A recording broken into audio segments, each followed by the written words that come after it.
కేసీఆర్ కాలు బయట పెట్టగానే కొన్ని జంతువులు నోటికొచ్చినట్లు మరుగుతున్నాయన్నారు మాజీ మంత్రి కేటీఆర్. తెలంగాణ తెచ్చిన నాయకుడిని పట్టుకుని శాపనార్థాలు పెడుతున్నారని విమర్శించారు. సీఎం రేవంత్కు ఒకటే భాష వచ్చని, కానీ తాను తిట్టాలనుకుంటే 3 భాషల్లో తిట్టగలనని చెప్పారు. అవసరమైతే లంబాడీ భాష కూడా నేర్చుకుని తిట్టగలనని, కానీ సంస్కారం అడ్డొస్తుందన్నారు. కేసీఆర్ను తిట్టుడు తప్ప పనిచేసుడు రేవంత్కు చేతకాదన్నారు.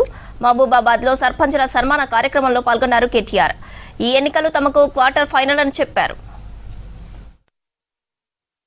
మాయ మాటలు నమ్మినరు, రైతులు నమ్మినరు, ప్రజలు నమ్మినరు. మన కార్యకర్తలు కూడా పోయిన శాసనసభ ఎన్నికల్లో కొద్దిగా డీలా పడ్డారు. ఒక మాట నేను అడుగుతా, మీరు నిజాయితీగా సమాధానం చెప్పాలని చెప్పి నేను కోరుతా ఉన్నా. ఇక్కడికి వచ్చిన మా మహబాద్ డోర్నకల్ నియోజకవర్గ అన్నదమ్ముల ఆడబిడ్డలను నేను ఒక మాట అడుగుతున్నా, నిజాయితీగా సమాధానం చెప్పండి. మీరు ఏమనుకున్నారు? మహబాద్ వాళ్ళు, డోర్నకల్ వాళ్ళు ఏమనుకున్నారంటే, పోతే మా ఒక్క సీటు పోతుందేమో కానీ కేసీఆర్ సార్ అయితే ఉంటాడు కదా అనుకున్నారు. అంతేనా? ఇది సీటీలు కొట్టే ముచ్చట కాదు, సీటీలు కొట్టే ముచ్చట కాదు, సిగ్గుపడే ముచ్చట. ఎందుకంటే ఇక్కడ మీరు ఓడిపోతే, ఎమ్మెల్యేలు గెలవకపోతే కేసీఆర్ సార్ ముఖ్యమంత్రి ఎట్లయితాడు? మీరేమనుకున్నారు? పోతే మా ఒక్క సీటు పోతుంది, పోతే మా ఒక్క ఎమ్మెల్యే పోతాడు, కానీ కేసీఆర్ ఉంటాడు కదా అనుకున్నారు. మాకేం డోకా ఉన్నది, రైతు బంధు వస్తుంది, 24 గంటల కరెంట్ వస్తుంది, గోదావరి నీళ్లు తెచ్చిండు కేసీఆర్ గారు కాళేశ్వరం రూపంలో. ఇదివరకు వాళ్ళు కాలువల్లో విడిచిపెట్టిపోతే ఆ కాలువల్లో తుమ్మ చెట్లు మొలిస్తే మా డోర్నకల్లులో, తుంగతుర్తిలో, మా నెల్లి కుదురులో, కేసముద్రంలో కాళేశ్వరం నీళ్లు తీసుకొచ్చిన ఘనత ఎవలది? అందుకే మీరు ఏమనుకున్నారు? కేసీఆర్ అయితే ఉంటాడు, పోతే మా సీటు పోతుంది అనుకున్నారు. కానీ ఇప్పటికి అర్థమైందా మరి? ఒక్కొక్క ఓటు విలువ, ఒక్కొక్క గ్రామంలో ఒక్కొక్క ఎమ్మెల్యే విలువ ఇప్పుడన్నా మనం తెలుసుకోవాలి. మీ లెక్కనే చాలామంది అనుకున్నారు రాష్ట్రంలో.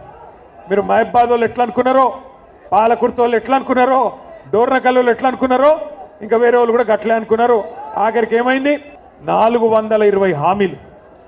కేసీఆర్ గారు 10,000 ఇస్తే రైతులకు నేను 15,000 ఇస్తా అన్నాడు. కేసీఆర్ గారు కౌలు రైతులను పట్టించుకుంటలేడు, నేను కౌలు రైతులకు కూడా రైతు బంధు ఇస్తా అన్నాడు. ఇవన్నీ 100 రోజుల్లోనే చేస్తా అన్నాడు. కేసీఆర్ గారు రైతు కూలీలను పట్టించుకోలేదు. జాబ్ కార్డు ఉంటే చాలు, నేను ఒక్కొక్కలకు నెలకు 1000 రూపాయలు ఇస్తా, ఆత్మీయ భరోసా అని రైతు కూలీలకు మాటిచ్చిండు. కేసీఆర్ గారు లగ్గం చేస్తే కళ్యాణ లక్ష్మి షాదీ ముబారక్ కార్యక్రమం కింద 1,00,000 రూపాయలు ఇస్తున్నాడు, నేను తులం బంగారం ఇస్తా అన్నాడు.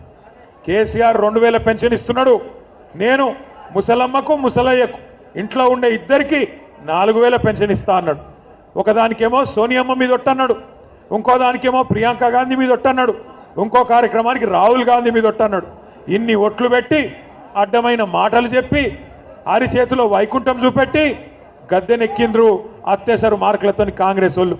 మీరు అనుకుంటే గ్రామాలలో మీరే కథానాయకులై మీ మిగతా గ్రామ పంచాయతీల్లో ఉండే సర్పంచులకు, ఈ రాష్ట్రంలో ఉండే మంత్రులకు, ముఖ్యమంత్రికి కూడా సిగ్గొచ్చేటట్టు చూసినారు. బీఆర్ఎస్ వాళ్ళు 4,000 మంది గెలిస్తే ఆ 4,000 గ్రామాలు కలకలలాడుతున్నాయి, మిగతా గ్రామాలు వెలవెలబోతున్నాయి అన్నట్టుగా అద్భుతంగా పనిచేయాల్సిన బాధ్యత మీ మీదనే ఉన్నది.